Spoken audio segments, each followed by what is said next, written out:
नमस्कार दोस्तों, मोदी जी के वर्तमान कार्यकाल को 10 साल पूरे हो चुके हैं और आज के वीडियो में हम यही जानेंगे डॉक्टर नंद किशोर जी से और रविंदर गुप्ता जी उनसे जो सवाल जवाब करेंगे कि यही हमारा विषय रहेगा कि मोदी जी को आखिर 10 साल में उन्होंने जो किया है उनको क्यों वोट दें, कैसा रहा उनका कार्यकाल और बाकी देश की परिस्थिति क्या है। सबसे पहले तो हम उनसे जानेंगे कि क्यों हम मोदी को वोट करें। श्री नरेंद्र मोदी जी का लगभग 22-23 साल का ट्रैक रिकॉर्ड हमारे सामने है। एक निर्वाचित मुख्यमंत्री के रूप में, फिर प्रधानमंत्री के रूप में, और उससे पहले लगभग 30 साल का उनका अपना सामाजिक जीवन, आध्यात्मिक जीवन, घोर तपस्वी, कैसे उसने पूरे देश को पहले समझा और उसके बाद भगवान ने उसको एक अवसर दिया, पहले मॉडल के रूप में गुजरात को विकसित करने का और पूरे भारत को पिछले 10 साल वोट क्यों ना दे, ये प्रश्न होना चाहिए कि आज कोई भी जिसकी थोड़ी भी समझ है, जिसको देश के प्रति अपना सद्भाव है, प्रेम है और जिसने अपनी आंखों से जो कुछ हो रहा है वो होते हुए देखा है, उसके बाद वोट ना देने का कोई कारण यदि वो व्यक्ति बताए तो मैं उसको प्रणाम करने को तैयार हूँ, उसके यदि उस कारण में कोई दम हो।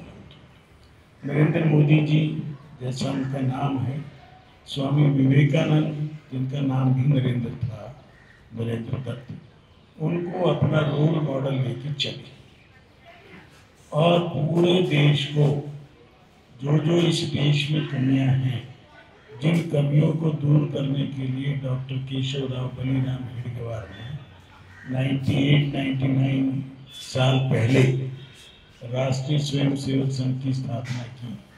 क्या कमियां थी?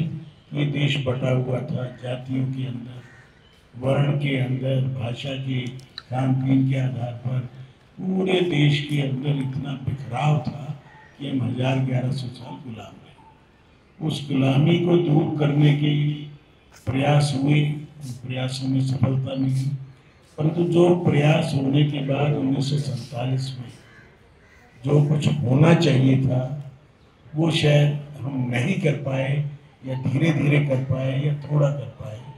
इसके कारण से लोगों का पूरे सिस्टम पर विश्वास उठना प्रारंभ हो गया। लोगों को लगता था कुछ बदलेगा नहीं और भ्रष्टाचार की प्रकाष्ठा, महंगाई की प्रकाष्ठा, देश के अंदर विस्फोटों का लगातार, कभी किसी शहर में कभी किसी शहर में, सुरक्षा नाम की चीज़ नहीं बची। मंदिरों में गांधीनगर अहमदाबाद से प्रारंभ होकर स्वामीनारायण मंदिर से लेकर बनारस, अयोध्या, सभी मंदिरों में विस्फोट हुए। पर हमारी याददाश्त कमज़ोर होती है, मानव की स्वभाव है। यदि आज वो सारा सीन हमारे सामने हो कि पिछले 2004 के बाद का ही सीन कह रहा हूँ मैं, बहुत बाद का भी नहीं, तो हमें लगता है कि आज 10 साल के अंदर जितना परिवर्तन हुआ है, सुखद परिवर्तन हुआ है। जो जो हमारी आशाएं थी, आकांक्षाएं थी, इच्छाएं थी, जिसके लिए शहीद भगत सिंह, सुखदेव, राजगुरु, वीर सावरकर जिसने दो आजन्म कारावास किए, जिनको सजा मिली हो, और अनेकों शहीदों ने 14 साल, 16 साल, 18 साल के बंगाल के नवयुवकों ने, 3 भाइयों ने महाराष्ट्र में, चापेकर बंधुओं ने फांसी के फंदे पे झूले हों, वीर सावरकर तीनों भाइयों को सजाएं मिले हों, काला पानी में रहे हों, उनको जो उन्होंने सपने देखे थे वो सब साकार हो जाने चाहिए थे लगभग, मैं समझता हूँ पहले 20 साल। परंतु ये देश पहले रशियन मॉडल पर चला और लोगों को नारेबाजी से उन्हें भरमाते रहे। हमारे ही साथ में आज़ाद हुआ। एग्जाम्पल है, जर्मन फिर से एक हुआ, इजराइल 48 में फिर से बचना प्रारंभ हुआ। बहुत छोटा देश, 80 लाख की शायद आबादी और दुश्मनों से घिरा हुआ, कैसे अपनी सुरक्षा कर सकता है वो आज भी हमारे सामने है। आज भी पिछले लगभग 7-8 महीने से एक छोटे से देश के ऊपर आसपास के सभी अपने आप को जिहादी लोग उसके ऊपर हमला कर। तो मोदी जी ने क्या किया? मोदी जी ने 10 साल के अंदर एक माहौल दिया है गरीबी हटाने की बात हम बचपन से ही सुनते थे। गरीबी हटाना कोई आसान भी नहीं, कोई चुटकी बजाकर हटती भी नहीं, परंतु धीरे धीरे पर्कुलेशन थ्योरी है, जो पानी जैसे रिसाव करके धरती में जाता है, ऐसी प्रगति का भी नीचे तक जाना चाहिए। तो आज क्या लगता है हमें, कोरोना काल महाबीमारी शायद 100 साल में पहली बार ऐसे आई हो, पूरा विश्व जिससे हिला हो। चाइना ने वो बीमारी अपनी लेबोरेटरी में पैदा की और पूरे विश्व को हिला के रख दिया। उस समय 2019 की 20 की कल्पना करिए, जीना कैसा लगता था। सारे झंझावातों के बीच में, यूक्रेन रूस के युद्ध के बीच में, सारे ही इस्लामिक कंट्रियों के आपसी युद्ध के बीच में अपने लोगों को सुरक्षित वापस लाना, तिरंगा झंडे की इतनी वैल्यू हो जाना कि वो लेके निकले तो यूक्रेन और रूस युद्ध रोक दें, ऐसा कभी कल्पना नहीं करते थे। हमने उस 62 की मैं उस वार को देखा था, जब हमने स्वयं ही पूरा आसाम लगभग खाली कर दिया था और चीन अपनी मर्जी से तेजपुर तक आ गया था। कहाँ तक आएगा, कब रुकेगा, किसी को नहीं मालूम था। क्यों, हम तो पंचशील के मानने वाले थे, रूसी चीनी भाई भाई के नारे लगते थे और चीन को अपना बड़ा भाई मानते थे। यूएनओ में सिक्योरिटी काउंसिल की जगह हमें मिली थी, हमने कहा नहीं, पहले चीन को दे दो। चीन 1990 तक हमसे आर्थिक रूप से कमजोर था। 1990 के बाद उसकी जो प्रगति है, हम ज़्यादातर व्यापारी पढ़े लिखे लोग हैं, आज हर चीज़ मोमबत्ती से लेकर दिया सलाई से लेकर पूजा पाठ गणेश लक्ष्मी सब हमें यदि चीन में बनी हुई आए और हम खरीदें, हम सदर बाजार के व्यापारी भी बैठे हैं, अपने लाभ के लिए घटिया से घटिया माल चीन का आएगा, हम खरीदते हैं बेचते हैं। क्यों, हमारे अंदर राष्ट्र भावना लगभग समाप्त हो गई थी। मोदी जी ने क्या किया, पहली बार तो राष्ट्र भावना को इतना उभार दिया है कि आज चाइना को ये पता चल गया कि भारत वो भारत है जिस भारत से उसने कभी ज्ञान लिया था, जिसके यात्रियों ने स्वयं लिखा 1500 साल पहले जब यहाँ आए थे कि भारत क्या था। तो आज भारत का वो खोया हुआ स्वाभिमान, खोया हुआ स्वय, वो जाग रहा है। 4 करोड़ लोगों को मकान मिल जाए, बिना रिश्वत का मिल जाए, और मकान कैसा, बिजली भी हो, पानी भी हो, शौचालय भी हो, वाईफाई भी हो, स्वास्थ्य का 5 लाख रुपए तक का साल का पूरा इंश्योरेंस हो, और उसको 5 किलो पर पर्सन खाने का अगले 5 साल तक का एश्योर्ड हो, सबको शिक्षा मिले, सबको स्वास्थ्य मिले। तो यही तो एक सपना होता है, यही तो रोटी कपड़ा और मकान जो नंदकिशोर जी, मैं क्योंकि यहाँ पर कुछ हमारे दर्शक भी हैं, साथ में कुछ आपसे जिज्ञासावश कुछ प्रश्न भी करना चाहते हैं। तो आज का जिस तरीके से आपने बताया कि प्रधानमंत्री जी का जो 2 बार का कार्यकाल रहा है, उसके अंदर राष्ट्रीय स्वाभिमान, उन प्रधानमंत्री की लाभकारी योजनाएं हैं जितनी भी हैं, प्रधानमंत्री निवास देना हो, गरीबों को अन्न देना हो, या अन्य तरह की जो भी योजनाएं चल रही हैं। लेकिन अगर देखा जाए, क्योंकि अब हम लोकसभा के चुनाव के अंदर हैं, चुनाव चल रहा है, पहला चरण आज होने वाला है, बाकी भी आगे आने वाले हैं, दिल्ली में भी 25 को है। तो हम क्या समझते हैं कि अगर आज चुनाव होना है, आज के बाद भी बाकी भी होना है, लोकसभा का तीसरा कार्यकाल मिलना है, तो एक जो नैरेटिव सेट है, एक तरफ भ्रष्टाचार नहीं करेंगे और भ्रष्टाचारियों को पकड़ेंगे, और दूसरी तरफ भ्रष्टाचार करेंगे भी और भ्रष्टाचारियों को बचाने के लिए एकजुट होकर एक गठबंधन बनाकर और सामने खड़े होंगे। तो क्या लगता है कि इस चुनाव के अंदर भ्रष्टाचार एक मुद्दा रहने वाला है प्रमुखता से, और अपना परफॉर्मेंस जो उनकी रही है वो भी रहने वाला है? भ्रष्टाचार मुद्दा शुरू से रहा है, रहेगा, परंतु भ्रष्टाचार है क्या, ये भी हम भारतीय नहीं समझ पाए। हम केवल रुपए पैसे की हेरा फेरी को, इसको भ्रष्टाचार मानते हैं, जो सरकारी तंत्र से पैसा निकाल लें। भ्रष्टाचार वो है जो इस आचार विचार के अंदर जो गलत है, वो सब भ्रष्टाचार है। झूठ बोलने से लेकर सरकारी संपत्ति को नुकसान पहुंचाने तक कोई भी चीज़ हम ले, परंतु हमने अपनी सोच ही बदल ली। मैं क्योंकि इसके अंदर भी रह के देखा है सारे, मेरे परिवार ने मुझे 1983 से भगवान दास नगर जयदेव पार्क के आसपास का इलाका मेरा अपना परिवार है, इसने मुझे अवसर दिया सरकार के अंदर के रहकर भी देखने का, व्यवस्था को भी देखने का, व्यवस्था में क्या क्या हो सकता है, चाहे जो आम लोगों को नहीं मालूम, वो भी कुछ मुझे देखने का अवसर मिला। इसलिए भ्रष्टाचार को तो हमने एक बड़ा सामान्य चीज़ मान लिया और आज 10, 20, 50 रुपए की हेरा फेरी को हम गलत नहीं मानते, बिना टिकट उतर गए तो उसे हम गलत नहीं मानते। हमारी सोच के अंदर इतनी वो आ गई, लचक आ गई कि हमें कोई गलत जब लगता है, जब हमें कहीं देना पड़े तो वो भी हमारी जितना सामने वाला मांग रहा है उससे ज़्यादा कोई मांग रहे तो हमें गलत लगता है। अन्य तो सामान्य सी चीज़ें होती। मैं यहीं का एक उदाहरण देता हूँ। हमारे मदन भाटिया जी ई ब्लॉक में रहते थे, तो मेरे पास आए, ऐसे ऐसे जेई बड़ा आया, तो जेई तो आते ही थे, पर मेरा ये चैलेंज है 1977 से, अपने सारे परिवार के लोग बैठे हैं, हमारे साथी जिनके साथ हम खेले कूदे हैं, 77 से लेकर 2002 तक यहाँ पर किसी की रिश्वत किसी ने मांग ली हो, ले भी गए और पता चलने के बाद उसको वापस दिलवाने की हिम्मत रखते तो दिलवाया गया। क्यों? यदि हम ही 500 रुपये महीने में बिकेंगे, सफाई कर्मचारी से 1000 रुपये महीना लेंगे, अधिकांश काउंसलर, आपने मुझे भी यहाँ अवसर मिला 8-9 साल, बाकी भी देखे होंगे, अंतर अपने आप स्पष्ट आएगा। दबंग वो होगा जो खुद ईमानदार होगा। ऑनेस्टी जो है एक अपने आप में ताकत है, परंतु धीरे धीरे वो ऑनेस्टी खत्म हो गई। आज मोदी जी ने क्या जादू कर के बस एक लौंग में नवरात्रा या एक नींबू पानी के गिलास में रख लेंगे और फिर पूरा का पूरा काम करते रहें, सवेरे 4 बजे से रात के 12 बजे तक। तो वो कहाँ की ताकत है? वो हमारी अध्यात्म की ताकत है, वो हमारी स्वयं की ताकत है।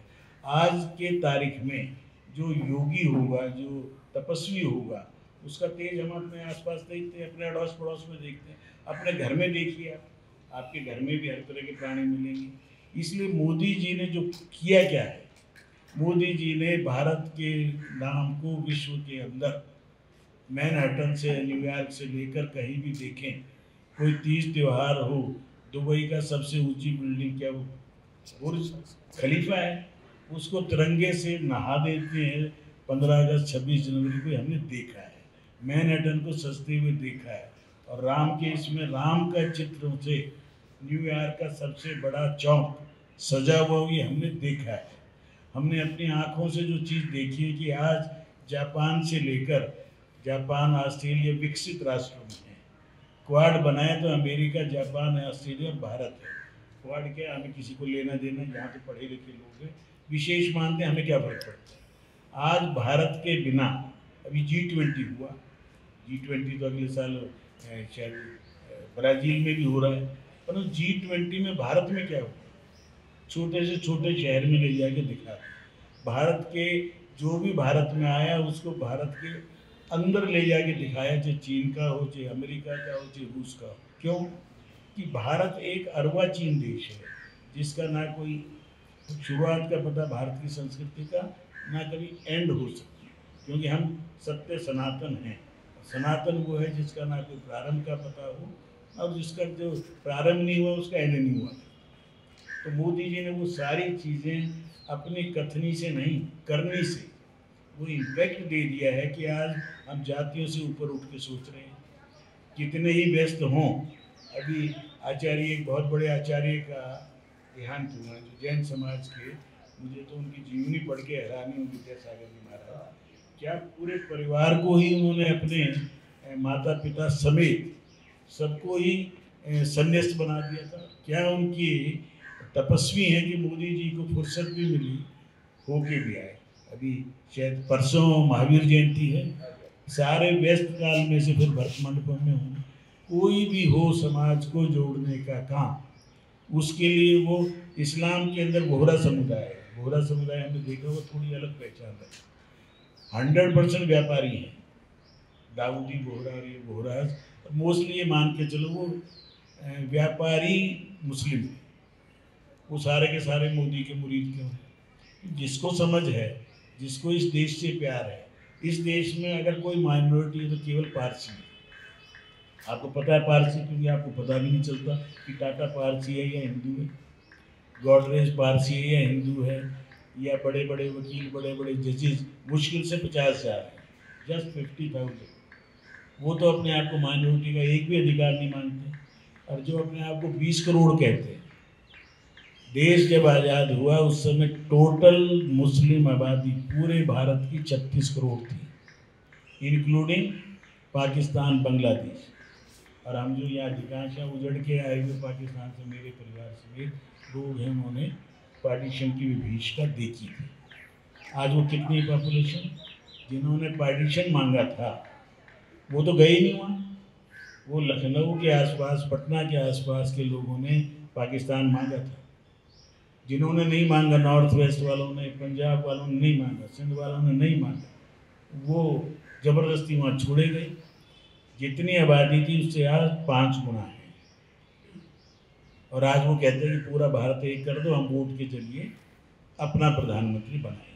तो मोदी जी, मैं जैसा अभी आपने कहा प्रधानमंत्री बनाएंगे, ये जो अगर दिल्ली सरकार की बात करें, आप पॉलिटिकल लीडर भी रहे हैं, कानून की पढ़ाई भी आपने की है, तो ये जो शराब घोटाला है इसका दिल्ली के अंदर तो पूरा असर देखने को मिला है। लेकिन यही सेम स्कीम पंजाब में भी लागू है, और पंजाब में भी सीएम और उसके ऊपर सुपर सीएम, जो सुपर सीएम है वो जो जैसा पब्लिक डोमेन में है कि वो इंडिया में है नहीं। तो क्या लगता है ये इसकी शराब घोटाले की आंच पंजाब के अंदर भी जाएगी, और सीएम, सुपर सीएम और उनके अलावा भी क्या ये भ्रष्टाचार का मुद्दा वहाँ भी फैलने वाला है? मैं इसको बहुत छोटा इशू मानता हूँ, क्योंकि बड़ा इशू कल आपने ध्यान दिया, अमानुल्लाह खान गिरफ्तार हुए। किस चीज़ में? वक्फ बोर्ड की। वक्फ एक ऐसा एक कानून बना दिया श्रीमती इंदिरा जी, राजीव गांधी के टाइम, कि किसी चीज़ को भी वो कह देंगे मेरी यहाँ कब्र थी, तो वो ज़मीन भारत सरकार की नहीं है, वो वक्फ बोर्ड की हो जाएगी। वक्फ बोर्ड एक पैरेलल गवर्नमेंट है। हर इमाम को या उसके सहायक इमाम को वक्फ से पैसा आता है, उससे तनख्वाह दी जाती है। दिल्ली के अंदर वक्फ की प्रॉपर्टी कहाँ कहाँ है अंदाजा नहीं लगा सकते पूरे भारत में। इस कानून के अंतर्गत, और इसने क्या कहा थी सबसे पहले श्रीमान मुख्यमंत्री ने, कि वक्फ बोर्ड के लिए जो भी आवश्यक होगा, जितने पैसे की जरूरत है मैं दूंगा। उस स्टेटमेंट ऑन रिकॉर्ड है कि आजकल तो ये सारा वीडियो बन रहा है। आज हम क्या कह रहे हैं, क्या बोल रहे हैं, इसको मना करने का आधार नहीं बचता। क्योंकि पहले तो पत्रकार कहता है नहीं नहीं मैंने इस गलत सुन लिया, मनमोहन जी और ये बैठे हैं, इनको गलत छाप दिया होगा जी, इसमें तो मैं कह ही नहीं सकता। तो इस बहुत बड़ा कांड पूरे हिंदुस्तान में चल रहा है वक्फ बोर्ड। किसी प्रॉपर्टी को किसी सड़क के ऊपर कोई 4 ईंट लगा के, एक हरा कपड़ा डाल के, और उसकी पूजा करने जाएंगे आप, मेरे परिवारों के लोग नागलोई देखते तो कहीं भी देखते, किसी रेलवे स्टेशन पे देखो, किसी प्लेटफार्म को देखो, रेलवे लाइन को मोड़ना पड़ेगा, घुमाना पड़ेगा, वो नहीं हटा पाएगा। क्यों? ऐसा भी वक्फ बोर्ड की बात आई तो दिल्ली हाई कोर्ट के अंदर एक याचिका डाली थी, कितनी ना जाने कितनी प्रॉपर्टी देश की है। मैं दिल्ली की बात करता हूँ, दिल्ली में एक बर्नी कमेटी थी, उसने 123 प्रॉपर्टी आइडेंटिफाई की थी, और 123 प्रॉपर्टीज वक्फ बोर्ड की है, और वो रिक्लेम कर रहे थे, और उनको 1 रुपये की लीज के ऊपर ग्रुप ऑफ मिनिस्टर्स ने, यूपीए की जो उस समय सरकार थी, उन्होंने 1 रुपये की लीज के ऊपर 123 प्रॉपर्टीज उनको एक नोटिफिकेशन से दे दी, जिसके खिलाफ एक याचिका डाली थी। मैं भी उसमें एक वकील था, मैंने जो विश्व हिंदू परिषद के अभी अध्यक्ष हैं आलोक जी, पहले वो देख रहे थे, माननीय अशोक सिंघल जी ने बीच में जब मैं दिल्ली प्रकोष्ठ में रहा तो मेरे को भी बुलाया, और फिर हमने उसको देखा, चलाया। आज की डेट में खबरें आ रही है कि वो सारी प्रॉपर्टी वापस आएगी, लेकिन उसमें ऐसी प्रॉपर्टी जिसके अंदर राष्ट्रपति भवन, उपराष्ट्रपति भवन, हमारा जो रिज है ये बुद्धा गार्डन के पास, जितना भी इसका मिलिट्री एरिया है जिसके अंदर संवेदनशील सारी वो सारी की सारी प्रॉपर्टी, और इसमें स्टे करने का जो हाईकोर्ट के अंदर एक मुद्दा बना, 1 मिनट का जो आर्गूमेंट था वो काम आया, क्योंकि जहाँ पर जस्टिस जैन रहते थे दरियागंज में, उनके सामने का एक पार्क था। तो जिनको ग्राउंड लेवल से जुड़े होते हैं उनको मालूम होता है कि जैसा आप पार्क में कहाँ जाते हैं, किस घर के सामने, क्या वो भी है प्रॉपर्टी नंबर इतने नंबर सीरियल नंबर के ऊपर ही आया हुआ है, देखिए आप। उन्होंने देखा सेम प्रॉपर्टी सेम, वो कहते हैं ये भी वक्फ बोर्ड के अंदर है। फिर इन्होंने ना तो आइडेंटिफाई किया ना चेक किया, जो प्रॉपर्टी वक्फ बोर्ड ने कह दिया ये 123 प्रॉपर्टी हमारी है, वो सारी की सारी इनको गवर्नमेंट दे दी। वो स्टे हुआ, आज शायद गवर्नमेंट उस डिसीजन को करके वापस, और वो 123 प्रॉपर्टी भारत सरकार के अंदर पुनः वापस आएंगी। और वक्फ बोर्ड को जैसा निरस्त करने का भी जो प्रक्रिया चल रही है, और उनके द्वारा जो अधिकारी हैं उन्होंने जो भर्तियां करी, तो घोटाले करे, जगह रोज करी, सारी प्राइम लैंड है, उन सबको भी घोटाले के अंदर जो है अरेस्ट किया गया सीबीआई ने। और माननीय एलजी साहब ने भी जो कई सीबीआई की है इसको इसलिए लाया कि इन चीज़ों में हमारा ध्यान नहीं जाता। वक्फ बोर्ड के कारण पूरे हिंदुस्तान को एक पैरेलल सरकार के अंडर ले आए थे, एक नया कानून बना रहे थे जो भगवान की कृपा से नहीं हो पाया, स्वामी जैसे लोगों से। पार्लियामेंट में पेश कर दिया था सोनिया गांधी ने कि कहीं भी दंगा होगा तो दंगे का कसूरवार केवल और केवल नॉन मुस्लिम माना जाएगा, ये ऑन रिकॉर्ड। इसलिए मैं कह रहा हूँ ये शराब ये वो थोड़ा बहुत कमा लिया, 10-20-50 हज़ार करोड़ रुपए भी कमा लिए हों, उस महल में भी रह लिया हो, शीश महल में, मैं बड़ी इशू नहीं मानता। अदरवाइज तो उसका जो फ्लश भी ऐसा आया कि रिमोट से कितना पानी शौचालय में आपके उसको धोने के लिए चाहिए, कितना गर्म चाहिए, इतनी आपने कभी देखा? आपका नंदकिशोर जी बात ठीक है, भ्रष्टाचार चाहे 1 रुपए का हो, वो मानसिकता आज भी बताता है सरकार में शुचिता की राजनीति, स्वच्छ राजनीति, तो आज उसका कोई इश्यू नहीं बचा ना। तो अगर जो भगवंत मान शराब पी के पार्लियामेंट में आ सकता हो, सुबह से कुरला उससे करता हो, पॉलिसी जिसने बनाई उनको मैं जानता हूँ। हमारे श्रीनगर के भी कई लोगों को 2-2, 4-4 करोड़ रुपए लग, क्यों? सबको जल्दी चाहिए, जल्दी पैसा कमाना है। एक के साथ एक फ्री दे रहे हैं, उसे नजर नहीं आया किसी को? इसके लिए एक के साथ एक फ्री मिल रही है, तो वो फ्री ना देते तो हरियाणा के लोग नहीं आते। दिल्ली वालों ने कुछ नहीं किया, हरियाणा के शराब निर्माताओं ने, शराब बेचने वालों ने ये सारा खोई। पंजाब वाले तो जिस दिन चाहो, पंजाब की सरकार 4 जून को सरकार रिजल्ट आएंगे, पंजाब की गवर्नमेंट में लिख के दे सकता हूँ 15 अगस्त 2024 से पहले पंजाब की सरकार, ये सरकार नहीं होगी, चाहे भगवंत मान ही अपनी अलग पार्टी बनाए, क्योंकि उसे भी पता है जो लूटा है, खसोटा है और सब कुछ फ्री देने वाले, कोई भी आप सब व्यापारी, सब पैसे वाले किसी को फ्री दे सकते हैं? कोई चीज़ नहीं दे सकते, एवरीथिंग कॉस्ट। जिस चीज़ के हमने तो इस भगवान दास नगर जयदेव पार्क की सड़कों के पैसे स्वयं दिए, हर घर से 8 रुपये 70 पैसे गज मैंने इकट्ठा किया, जयदेव पार्क में इकट्ठा किया। क्यों? क्यों? हम सब तो अप्रूव्ड इलाके हैं, कानून का पालन करने वाले, कि आपको देना पड़ेगा, क्योंकि चौधरी ब्रह्म प्रकाश और किशोर ने पैसे जमा नहीं कराए, 4 प्लॉट गिरवी रख रखे थे ब्लॉक के। किसी ऐसे वो कहते हैं कि मैं एक सूबे का प्रधानमंत्री बनना चाहता था, क्या कुमार विश्वास ने भी किया, क्या वो घोटाला फाइनेंशियल घोटाले से बड़ा नहीं है? रिकॉर्डेड भाषण है, वीडियो भी मिलेगा, ऑडियो भी मिलेगा, प्रिंट भी मिलेगा। मैंने जो 2 भाषण दिए थे, वो भाषण आज कोई पढ़ ले तो ये कहेगा कि आपने 2014 जनवरी और 1 फरवरी को जो भाषण दिया था, आपको कैसे पता चला था कि 10 साल बाद ये होने वाला है? मैं तो जोशी नहीं।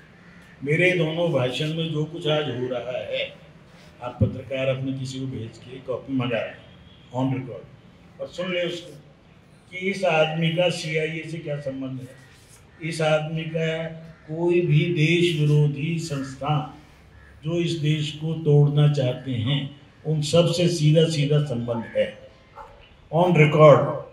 सुभाष जी के गांव के हैं, और मैं उनके मामा को भी जानता हूँ, पड़ोस, और 2006 से जानता हूँ इंग्लिश के।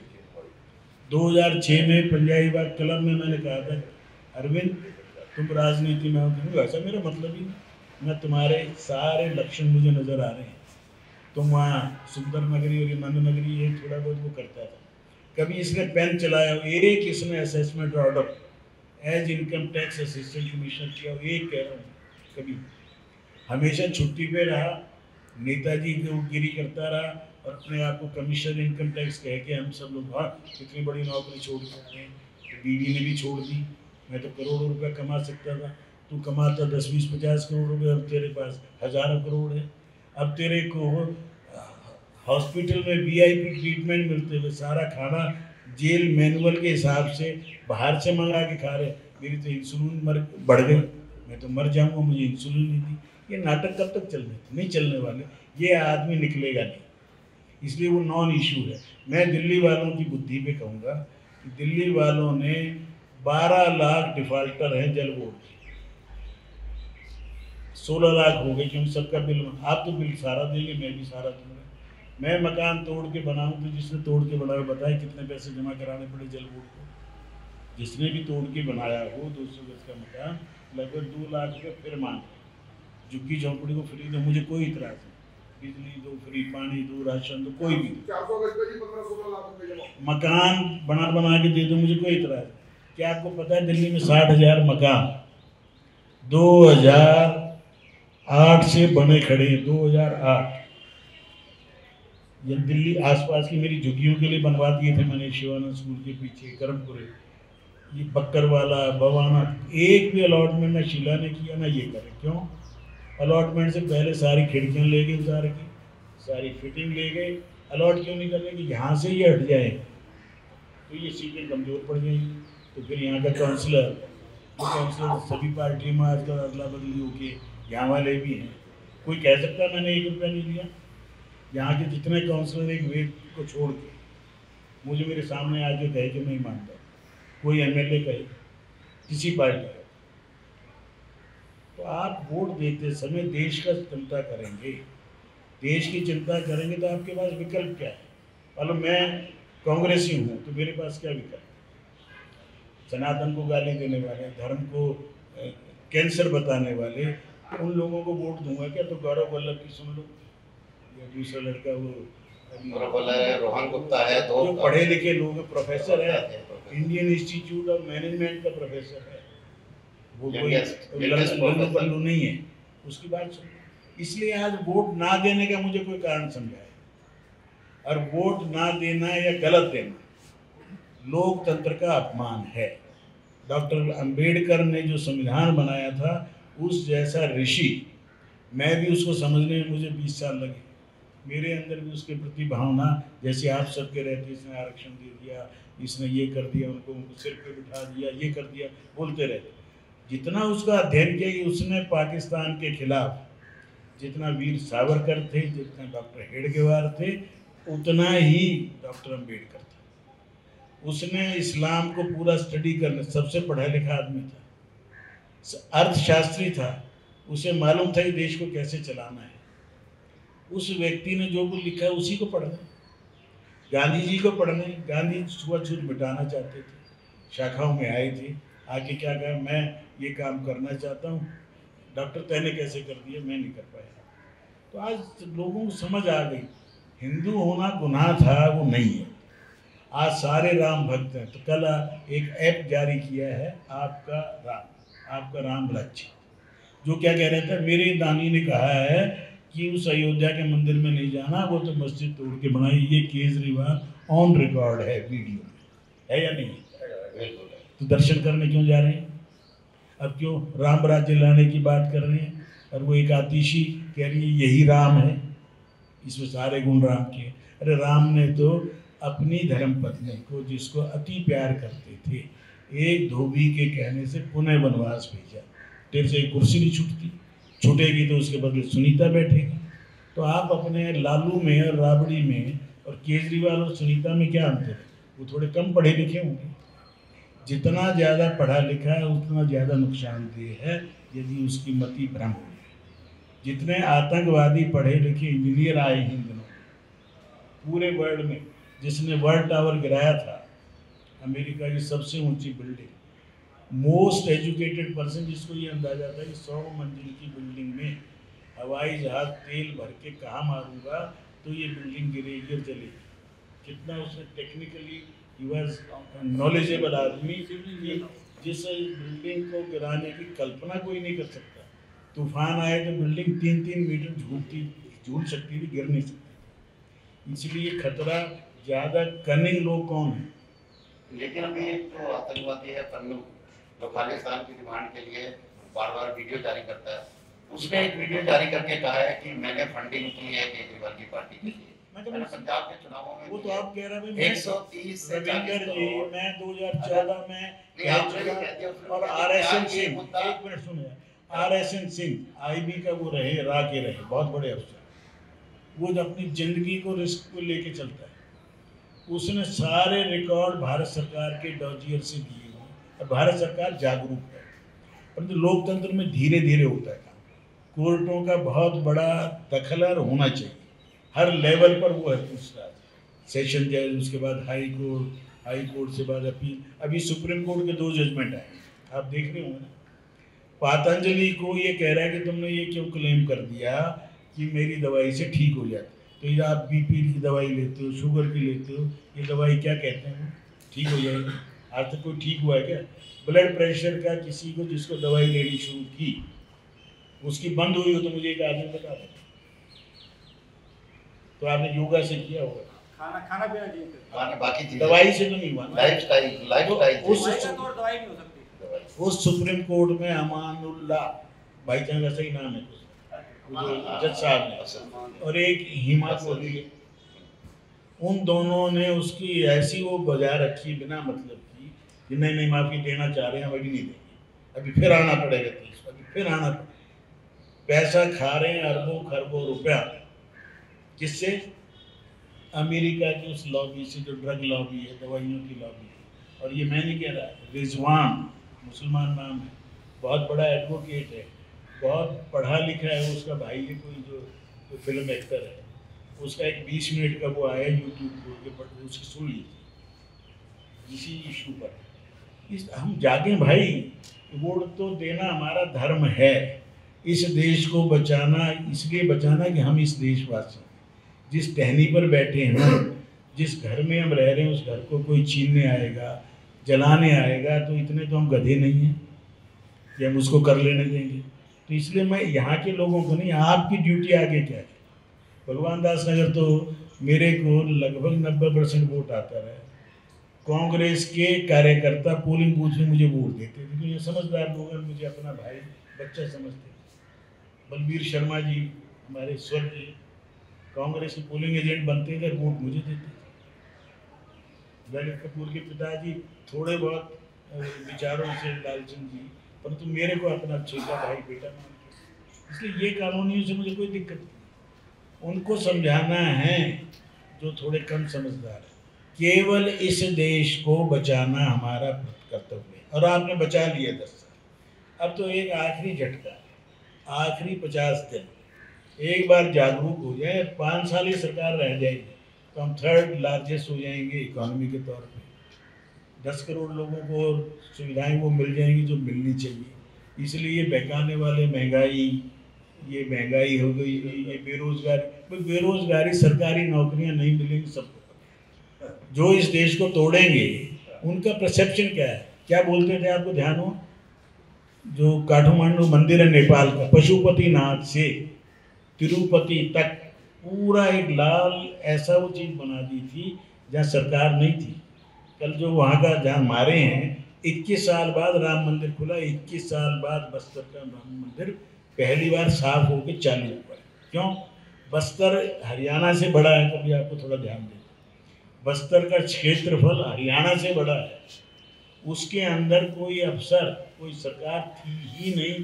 पहली बार 2001 के आसपास वहाँ सरकार नाम की चीज़ पहुँची थी। इसलिए आज देश के अंदर बड़े परिवर्तन हुए। गया और पटना के बीच के अंदर आप 5 बजे के बाद नहीं जा सकते, नक्सल इतना था। इस देश के पूरा आप अंदाजा लगाइए, कॉपर के हम नेट एक्सपोर्ट थे, कॉपर का तांबा, उसको रोकने के लिए, सरकार को तंग करने के लिए भारत का सबसे बड़ा कॉपर प्लांट जो भारत सरकार ने लगाया था, स्टरलाइट का, कहाँ पर?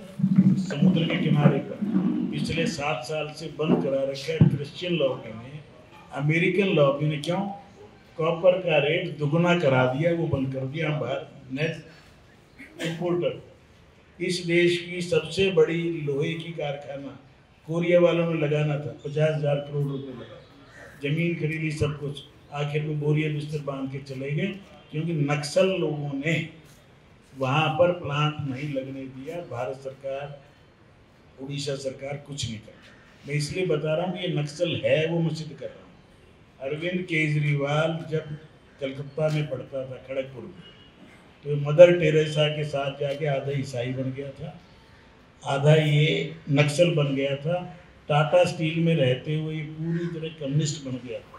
टाटा स्टील में 3 साल नौकरी की ऐसी, और इतना चालबाज आदमी कि दिल्ली बीजेपी हेडक्वार्टर पर मैंने इसको बातचीत करते देखा है।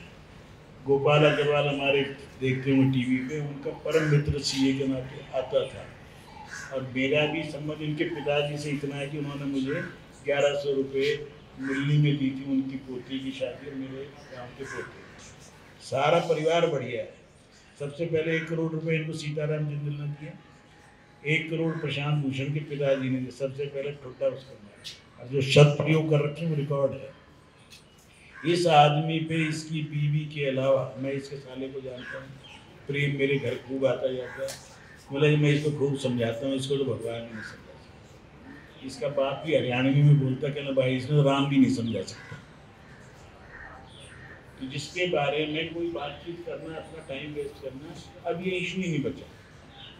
ये मिलके लड़ने जिस कांग्रेस के विरोध में, जिसको चोर कह के लगातार शीला दीक्षित के बारे में वो लेकर मैं खंबे पर चढ़ के बिजली ठीक कर दूंगा, उसके तो वॉशरूम में भी एसी लगा, वो सारे सुने थे ना। मैंने भी 5-7 लाख रुपए का खर्चा रामलीला मैदान में, जब ये इंडिया अगेंस्ट करप्शन चल रहा था, मैंने भी किया है। यहाँ से रोज़ खाना जयदेवपाल धर्मशाला से बना के हम दे के आते थे वहाँ, क्योंकि हमें लगता था भारत को बचाने का ये तरीका है। हमें भी उल्लू बना के, उल्लू बने हम, इसमें हम स्वीकार करते हैं। सर 2 चीज़ें मैं आपसे चर्चा चाहता हूँ करना। एक तो जैसे हम लोग जनरली ये कर रहे हैं कि हम लोग सुपर पावर बनने की ओर हैं, डेवलप्ड कंट्रीज में हमारी काउंटिंग हो जाएगी। मेरा ये मानना है कि कोई भी देश तरक्की जब कर सकता है जब उसकी सिक्योरिटी डिफेंस स्ट्रॉन्ग हो। डिफेंस स्ट्रॉन्ग तब हो सकता है जब उसके पास इकोनॉमिकली पावर स्ट्रॉन्ग हो। किसी भी देश की इकोनॉमी स्ट्रॉन्ग तब हो सकती है जब उसका एक्सपोर्ट ज़्यादा और इम्पोर्ट करना, जिस पर हम अब शायद कुछ काम कर भी रहे हैं। लेकिन आज भी हम इस बात की चर्चा नहीं कर पा रहे हैं कि हम चाइना की टक्कर में एक्सपोर्ट करेंगे। अभी हम लोग खड़े हैं कि चाइना से इंपोर्ट कैसे रोक सकते हैं। चाइना से इंपोर्ट करने के जो रास्ते हम लोग सोच रहे हैं या कर रहे हैं, क्या वो आपको पर्याप्त लगते हैं? जो मुझे शायद कम लगते हैं। बिल्कुल पर्याप्त नहीं लगते, जो शायद पर्याप्त नहीं लगते हैं। चाइना 19 जैसे आपने भी कहा कि 1990-92 से पहले हम लोगों से कमजोर था, तो क्या उसने ऐसी स्ट्रेटेजी अपनाई कि जिससे वो एकदम उसकी इकोनॉमी ग्रो हो गई और हमें कई गुना पीछे छोड़ दिया उसने? और हम क्या उसकी उस स्ट्रेटेजी को कॉपी नहीं कर सकते, कॉपी पेस्ट नहीं कर सकते? उसमें सबसे बड़ा हिंड्रेंस जो है मेरे हिसाब से करप्शन के बाद लेबर रिफॉर्म्स आती है। यहाँ पर लेबर लॉज ऐसे हैं जो हम लोग मैन्युफैक्चरिंग सेक्टर को रियली ग्रो नहीं करने देते, और उसमें मुझे कुछ हद तक या काफ़ी हद तक ये लगता है कि शायद डेमोक्रेसी की वजह से हमारी गवर्नमेंट कुछ ना कर पाए आगे आने वाले समय में भी। एक तो इसके बारे में क्या हम लोग सॉल्यूशंस देख सकते हैं, इस पर चर्चा होनी चाहिए। और इसके अलावा हमारे देश में आज भी जो जनरल टैक्सेशन है वो 18% है। 140-44 करोड़ अभी परसों आया था, 140 करोड़ की आबादी, वर्ल्ड में सबसे ज्यादा आबादी हमारी हो गई है। 18% के टैक्स रेट से हम लोग कोई भी चीज कंज्यूम करते हैं तो उसके ऊपर टैक्स पे कर रहे हैं, डायरेक्टली या इनडायरेक्टली। वेयरएज सिंगापुर और दुबई का अगर आप मॉड्यूल ले लें तो वहां पे 5 और 7% का टैक्स है। उस 5 और 7% के टैक्स में वो अपने नागरिकों को कितनी सुविधाएं दे सकते हैं, हम लोग शायद कंपेरिजन ही नहीं कर सकते। तो इन 2 चर्चाओं के ऊपर हम लोग क्या कहना चाहते हो, कैसे इसको सोल्यूशन कर सकते हैं, इसके बारे में आपसे जानना चाहते हैं। डिफेंस का आपने बताया, जिस देश का डिफेंस मिनिस्टर AK एंटोनी साहब, जिनका लड़का बीजेपी की टिकट से चुनाव लड़ रहा है, AK एंटोनी साहब खड़े खड़े सलामी लेते हुए 2 बार गिरते हुए देखा होगा आपने। क्या कहा था उन्होंने? इंफ्रास्ट्रक्चर बॉर्डर पर बनाएंगे तो चीन उस इंफ्रास्ट्रक्चर का यूज करके हमारी सीमाओं में आ जाएगा। हमने क्या किया? 3 दिन पहले आपने देखा होगा ईरान ने हमला किया इजराइल पर, हजारों छोड़ी मिसाइल ड्रोन, अंदर केवल 5 जा पाई क्योंकि उसका डिफेंस सिस्टम इतना स्ट्रांग था।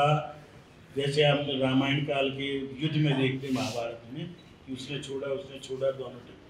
आज हमने इजराइल से वो सब टेक्नोलॉजी लेकर अपने डिफेंस को इतना स्ट्रॉन्ग किया है, और बजट हमारा और अंदर ही खरीदना, वो हमारा आज की तारीख में एक दिन में होने वाली चीज़ नहीं। 140 करोड़ का देश है, तो आपका मुकाबला 1 करोड़ वाले से आप किसी चीज़ में करेंगे, सिंगापुर से नहीं कर सकते। सिंगापुर 1 करोड़ से कम में भी गाड़ी भी कहाँ पार्क करनी है वो वायलेशन नहीं हो सकती।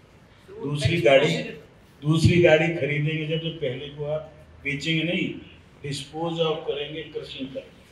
इसलिए भारत का अंदर जिस दिन ये बैठे हैं, ये तय कर ले कि हम चीन से मुकाबला करना है, उसके लिए टेक्नोलॉजी, उसके लिए क्वालिटी हम देंगे।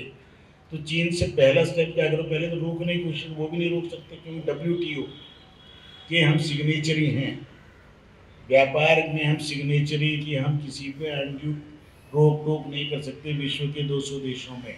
उसके बावजूद चाइना को उसके औकात में रखने की कोशिशें हैं, आसान नहीं है, ड्रैगन है वो, राक्षस को आप काबू करना चाहें। और डेमोक्रेटिक सिस्टम से जिस देश का प्रधानमंत्री बनना चाहने वाला व्यक्ति उनके प्रति सॉफ्ट कॉर्नर रखता है, उनसे मिलता है, उनसे चंदा लेता है। सोनिया गांधी का एक भी काम देश हित का कोई बता सके तो मैं उसको इनाम दूंगा और उसके चरण छूंगा, एक भी। तो जिस परिवार के इस देश में राज किया हो, इंदिरा गांधी थी, उसने मर्दानगी दिखाई थी, औरत होती, उसने सिक्किम को एक झटके में वापस ले लिया था, और उनके ही पिताश्री ने नेपाल भारत में आना चाह रहा था, उसको नहीं लिया था। भूटान आना चाह रहा था, नहीं लिया था 47। तो अपने दुश्मन हमने पाले, पाकिस्तान को हमने पैदा किया, चीन को हमने उसको सुपर पावर बनाया और उसको वीटो दिला दिया सुरक्षा काउंसिल का। आज उसके सामने जाने में भी आपको 2047 हम नहीं रहेंगे, पेशेंस रखनी पड़ेगी। 2047 हमारी पीढ़ियां गर्व से रह सकें, जिंदा रह सकें, इन मकानों में रह सकें, इनसे बड़ों में जा सकें, उसके लिए पहली आवश्यकता आपने स्वयं कही, सुरक्षा, इंटरनल सुरक्षा, बाहरी सुरक्षा। मणिपुर आपके सामने है, आपको भी कई बार लगता है यार मणिपुर छोटा सा काबू नहीं आता है, इतना बड़ा प्रधानमंत्री। मणिपुर का कैरेक्टर, मणिपुर में मुरारी बापू की कथा होनी थी जिस दिन गंगा उससे 15 दिन बाद, अब मुझे भी जाना। मणिपुर का जो बाहरी हिस्सा है, मणिपुर की आबादी अगर मान लो 60 लाख है, तो 40 लाख तो इम्फाल और उसके आसपास शहर जहाँ मंदिर हैं सब, और 20 लाख इतनी दूर दूर है, वो 10 गुना बड़ा एरिया है। उसमें मोस्टली बर्मा से आए हुए लोग या दूसरे लोग, उन लोगों ने पिछले 20 साल सड़कें रोके रखते, वहाँ विकास तेजी से हुआ। कुकी और उनका झगड़ा करा दिया मैतेई, कुकी खूंखार हैं, मैतेई सीधे साधे हैं। मैतेई ने पर इस बार ये कि इतने सीधे नहीं रहे, वहाँ के राजधानी में गलत काम नहीं होने देंगे, झगड़े ये सब कुछ नहीं। परंतु वो अलग राज्य मांग रहे, फिर अलग देश मांग रहे। इस देश में 22 समझौते किए 10 साल में, और सबको ठिकाने लगा दिया। आसाम के 7 टुकड़े हो चुके थे, अभी 10 और होने थे, बोडोलैंड ये वो सब ठीक ठाक है। आसाम की 14 सीटों में से 12 बीजेपी जीतने की स्थिति में आ गई। क्यों? क्योंकि हेमंत शर्मा योगी का बाप निकला, कांग्रेस से आया हुआ, कांग्रेस का मुख्यमंत्री बनना था। यदि कुत्ते से बिस्कुट खिलाता ना रहता राहुल, तो हेमंत शर्मा ने कांग्रेस नहीं छोड़नी थी। आज आप पूरे बंगाल के अंदर 20 टुकड़े कराने की साजिश, और एक एक आदमी की अपनी रियासत है, जो ये आपने पढ़ रहे हैं रोज, सारा राशन खा गया 10 साल, और वो वहाँ पे कोई पुलिस नहीं जा सकती, डिफेंस नहीं जा सकती। फिर भी बंगाल को 10 साल की मेहनत के बाद ये स्थिति है कि आज 18-20 MP आए। क्यों? एक दिन में तो नहीं, स्लो प्रोसेस है। लोकतंत्र के अंदर मैं ये कहूँ कि लोकतंत्र में परिवर्तन मुश्किल है या असंभव है, तो फिर लोकतंत्र का अपमान है। लोकतंत्र में अधिकार मुझे आपको एक ही मिलता है, वो। और जितने हम ज़्यादा बोलने वाले लोग, चर्चा करने वाले, पढ़े लिखे, उसका प्रयोग न कर। कल भी मेरे से किसी ने पूछा कि वोट शस्त्र है, मगर नहीं, वोट शास्त्र है। भक्ति युग में जब हम शस्त्र से मुकाबला नहीं कर पाए, तो गुरु नानक देव, तुलसीदास, सूरदास, कबीर साहब सब 500 साल पहले सब ने हमें क्या समझाया, लगे रहो घर के अंदर रह के, अपने भगवान को याद रखो, ताकत बना लो। प्रकट हो गए। आज भी ये वोट मेरा अहिंसक रूप से बिना गोली चलाए परिवर्तन इससे होते हैं। पोलिंग 80% कर दें और जो 400 पार हो जाए या 390 हो जाए या 410 हो जाए, तो आप जो चाह रहे हैं वो हो जाएगा। लेबर रिफॉर्म के सब कानून रेडी पड़े, पता है आपको, उनमें से 1-2 लागू भी किया था, लागू नहीं होने दिए, सब हड़ताल में शामिल हो गए। सारे यूनियन पे कब्जा आज भी उनका है। आज भी केरल के अंदर कांग्रेस और CPM CPI आमने सामने लड़ रहे हैं लेबर रिफॉर्म के लिए। आज एक नेता का बड़ा अच्छा है, कांग्रेस तो लेफ्टिस्ट से भी ज़्यादा लेफ्टिस्ट हो, जितने लेफ्टिस्ट हैं उनसे ज़्यादा आज कांग्रेस लेफ्टिस्ट है, क्योंकि कांग्रेस ने अपना आधार खो दिया, अपना भारतीयता खो दी। जो गांधी जी ने कांग्रेस में दम दिया था वो सारा समाप्त करके टोटल विदेशी से शुरू हुई थी, विदेशी ही इसका दफन करेगा। अब मुझे लगता है दफन करने का राइट टाइम है, सही समय है, सही समय पर सही निर्णय हम लोग लें। एक बार इनका ये मिले जुले सारे आपस में सब चोर उचक्की जो हैं मिल के चुनाव लड़ रहे हैं ना, आपस में भाषा क्या है। परसों आपने प्रेस कॉन्फ्रेंस देखी अखिलेश की और उसकी, यूपी में जाने की हिम्मत नहीं तो गाजियाबाद के बॉर्डर पे कर रहे हैं, आखिरी दिन कर रहे हैं। सहारनपुर में वो गई थी इनकी बहन जी, किसके लिए, टुकड़े टुकड़े गैंग का इमरान जो मोदी की बोटी बोटी करके सरेआम इसने कहा था मोदी की बोटी बोटी कर दो, वो चुनाव लड़ रहे सहारनपुर से। उसके सामने कौन लड़ रहे हैं, कमलनाथ जी का सगा भांजा श्रीमान कमलनाथ जी, जिनके नाम में कमल है, जो बीजेपी में आने के लिए अति आतुर थे। 15 दिन ड्रामा चलता रहा और उसे रोकने में कामयाब। उसका सगा भांजा लखनपाल है, वो चुनाव लड़ रहा है। देवबंद वहीं आता है। देवबंद पूरे विश्व में आतंकवाद का एक बरेली थॉट है, बरेली भी बोलते हैं, एक देवबंद। वहाँ से जो चुनाव लड़ रहा है, हिम्मत कर रहा है, वहाँ पर जाकर प्रियंका उसको हरवाने के लिए गई है। सबकी साजिश एक है, परंतु मोदी जी ने पूरे सऊदी अरब में, खासतौर पर अबू धाबी में जो मंदिर इससे भी बड़ा बना है, वहाँ सारे लोगों ने अपना रोजा तोड़ने के लिए वहाँ के राजे महाराजा सब मंत्री स्वामीनारायण मंदिर में आए, वहाँ बैठ के प्रसाद ग्रहण किया। ये आपका बढ़ता हुआ रुतबा है। 56 मुसलमान देश हैं, हिंदू देश एक भी नहीं है। तो आज हम घोषित रूप से फिर से हिंदू की तरफ बढ़ रहे हैं। ये खुल के बोल रहे होते, मोदी तो कुछ छिपा के तो नहीं बोल, राम के जयकारे जी सभाओं में लगवा रहे हैं, लोगों से वचन दिला रहे हैं। तो 56 देशों में 16 देश अपना सबसे बड़ा अवार्ड मोदी को दे चुके हैं। 10 साल के अंदर इस्लाम का विश्व व्यापीकरण होने वाला है। उसके अंदर जो गलत चीज़ें वो निकलने वाली हैं। जो सऊदी अरब जहाँ मक्का मदीना है, उसके राजा ने, आने वाले राजा ने तय कर लिया है कि हम बिल्कुल मॉडर्न स्टेट बन के रहेंगे, सबको साथ लेके चलेंगे, सबका ध्यान रखेंगे। पहले राम की फोटो गलती से मेरी जेब में चले जाए तो मुझे सजा होती थी जेल की। आज उन देशों के अंदर लिबरलिज्म आया है।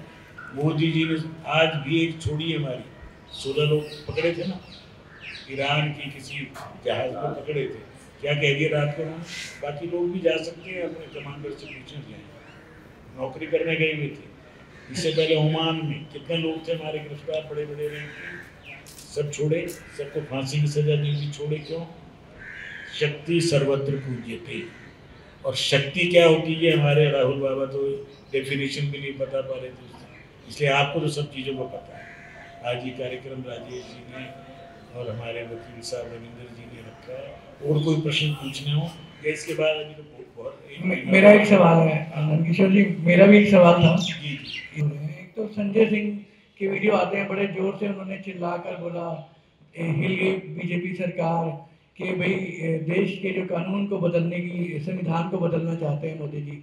इस तरह का वीडियो बहुत वायरल हो रहा है कि उनके काफ़ी वीडियोस इस तरह के हैं। दूसरी तरफ एक वीडियो है राघव चड्ढा को लेकर कि ये जो स्कैम था, जो 100 करोड़ की बात आ रही थी कि आम आदमी पार्टी ने 100 करोड़ का स्कैम किया, जो बढ़ते बढ़ते 300 तक आया, और जब अब बिटकॉइन कंपनी की बात आ रही है, राघव चड्ढा किस तरह से लंदन में जाकर बिटकॉइन कंपनी का जो स्टेक है केजरीवाल और उसके लड़के का जो नाम आ रहा है, और बढ़ते बढ़ते कई ये दिल्ली जल बोर्ड का पैसा भी वहाँ गया है ट्रांसफर होकर।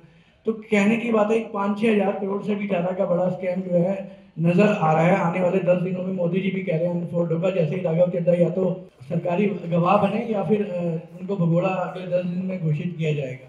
तो आप क्या कहेंगे, ये दोनों विषय किस तरह से चल रहे हैं संविधान को लेकर और राघव चड्ढा का, और ये केजरीवाल का जो केस है 100 करोड़ से 6,000 करोड़ के करीब पहुंचता नजर आ रहा है, इन दोनों बातों पर क्या? पत्रकार इन्हीं चीजों में उलझे रहना। राघव चड्ढा अपना काम करके जा लिया, अपनी बढ़िया बीवी मिल गई है, वो बाहर रहेगा। स्वाति मालीवाल जो इसकी दूसरी बीवी है प्रैक्टिकली, वो अपने बहन के इलाज के लिए अमेरिका में बैठी, यहाँ नहीं आ रही। संकट के समय कोई साथ नहीं देता। पुराने तुलसीदास ने क्या लिखा, संकट के समय परखिए चारी, कौन? मित्र, मतलब पत्नी और ये सारे। तो सब इसे भी पता चल जाएगा, इसे मालूम है। इसीलिए मेरे उस भाषण में एक मेरी प्रेडिक्शन है, मैं भगवान करे वो गलत, ऐसा आदमी अपने वेब में इतना गिर जाता है मकड़ जाल में कि उसको बचने का कोई रास्ता नहीं मिलता, अंत में वो सुसाइड करता है। तो वो मैं आज आपके सार्वजनिक रूप से कह रहा हूँ कि ये 2025 इसलिए नॉन इशू है। राघव चड्ढा को मैं खूब जानता हूँ, उसके परिवार को जानता हूँ। ये जो बता रहे संजय, जो सिनेमा की टिकट ब्लैक करने वाले के ऊपर मैं अपने 4 शब्द क्यों खराब करूँ? जो आदमी का हल्कापन इतना हो, जो अभी अंदर रह के आया तो बाहर उसे फिर भी शर्म नहीं आ रही, जमानत पे आने को अपना बहुत बड़ा वो मानते हैं, अचीवमेंट मानते हैं। सिर्फ इसलिए जमानत मिली है कि वो 2 करोड़ रुपए जो इसके घर आए थे उस समय घर पे नहीं था, इसलिए इतना जज साहब ने कहा कि बात तो सकता नहीं, जांच चल रही है। तो उसका डिफेंस एक ही है केजरीवाल, मेरे घर पैसा बरामद नहीं। अरे तो इनकम टैक्स कमिश्नर रहा हुआ तेरी बीवी, तुझे पता बरामद नहीं होगा। परंतु जो चुनाव लड़े हैं पूरे देश में, गोवा में, गुजरात में, कहीं भी, वो पैसे से लड़े गए। पंजाब में चुनाव लड़ा तो अकालियों से फालतू पैसा खर्चा है। पैसा खर्च हुआ तो आया कहाँ से बता दूँ? पहले तो मांगा करते लोगों से। एनडी गुप्ता को भी बुलाया था, हमारा मित्र, हमारा भाई है, वो जाके कहे कि मैं तो नाम का कैशियर हूँ, उसे ही पता है कहाँ से आया और कहाँ खर्च। उसको कुछ नहीं आना पाया, पुलिस ने, ईडी ने कुछ नहीं जाना। इसने दोबारा राज्यसभा भी बनाया, क्यों? ये पता था कि ज़्यादा नहीं बनाया तो डिटेल दे दूंगा। ईडी के आगे स्टेटमेंट दिया, उसमें कहा है कि जो गोवा प्रभारी है उसने ये पैसा ले जाके वहाँ खर्च किया। इसलिए मैं नॉन इशू हूँ, तुम इनके ऊपर अपनी एनर्जी मत लगाओ। ये इनका 2 महीने 3 महीने की 55 दिन का जेल। ये तो लेफ्टिस्ट है, जैसे आप किसी मार लेना लिखती है, अब मार लेना कोई कहेगा क्या शब्द है, क्या नाम है, क्या टाइटल होता है, लेकिन मार्क्स और लेनिन ये मिलके एक शब्द बना। तो लेफ्टिस्ट विचारधारा मैं लेफ्टिस्ट रहा हूँ, लेफ्टिस्ट होना बुरा नहीं है।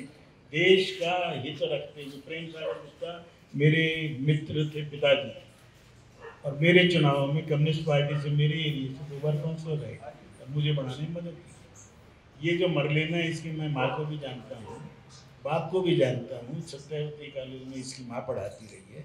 मार्क्सिस्ट और लेनिनिस्ट का आधा दशक लिया है, माँ बाप दोनों। अब जब वोट लेने थे तो सिंह बन गई, कालका जी में क्यों सरदार वोट में तो आती थी। इसलिए ये नॉन इशूज हैं, ये बच्चे हैं सब, ये पैदा भी नहीं हुए, ये मान के चलो देश को तोड़ने आए थे। सोनिया गांधी इन सबकी वो है शिखर पुरुष, चाहे वो झाड़ू वाला हो, चाहे हाथ वाला हो, चाहे दांती वाला हो। इसलिए राहुल के सामने चुनाव कौन लड़ता है? वायनाड में, बताओ। ये वो जो राजा हैं उनकी धर्मपत्नी, राजा कम्युनिस्ट पार्टी के सबसे बड़े नेता हैं।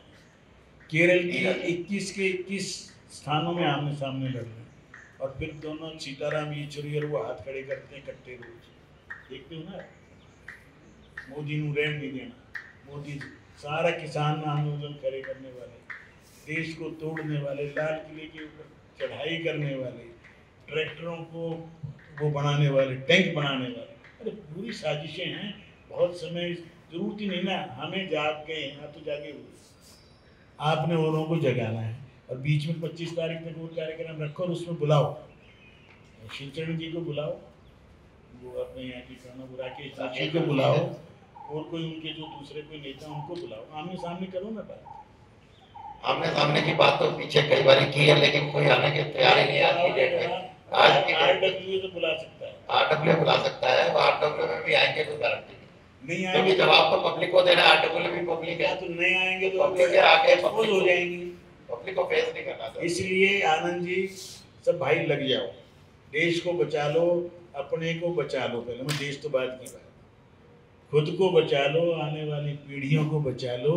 अपने ये व्यापार दुकान और सदर वाले जो बैठे हैं वो चाइना का सामान बेचना बंद कर दो। तो हमारे पत्रकार संपादक महोदय की जो, और ये स्वयं तो मेहनत कर रहे हैं, ये बना रहे हैं वो सब चीज़ें जो चाइना सस्ती दे सकता था, इसलिए पर सब लगे ना। हर व्यक्ति को जागरूक हो जाओगे तो चाइना वाइना सब दोस्ती करेंगे आपसे। दोस्ती किससे करता? सामर्थ्यवान से। ललित कपूर की हमारी दोस्ती, क्यों? ललित कपूर पढ़ा लिखा CA, तो हमारी दोस्ती आज की नहीं है, 50 साल से ऊपर की। कमजोर कोई होगा उसको हम नहीं जानते, वो हमें नहीं जानते। तो सब सबल हो जाओ, सक्षम हो जाओ, देश के लिए जिएंगे। और देश के लिए मरना बहुत मुश्किल होता है, पर देश के लिए वोट जरूर दे दें, मेरा ये सबसे अनुरोध है। जय हिंद। डॉक्टर मैं बस बात लास्ट कहना चाहूँगा, काउंसलर MLA की बात की थी, उन्होंने तो अब फ़ोन उठाने बंद कर दिए। मैंने शिवचरण जी से बात की तो उन्होंने कहा 1 तारीख के बाद ही डिस्कस करेंगे पब्लिक मीटिंग के लिए। और 6 महीने के बाद सब डिस्कस हो जाएंगे ना। वो सामान्य बच्चा है अपना, मेरे से पूछ के चुनाव लड़ा था, सारे कोण बात सलाह लेने आया था, कहने 50-60 लाख रुपए एक बार लगा के मजा लेना है। वो भगवान की दया से जीत भी गई, हमारा परिवार है। आप सब यहाँ आए, आपका बहुत बहुत धन्यवाद। और डॉक्टर नंदकिशोर जी बहुत बहुत धन्यवाद। और एडवोकेट रविंदर गुप्ता जी, आप दोनों का बहुत बहुत धन्यवाद। Thank you.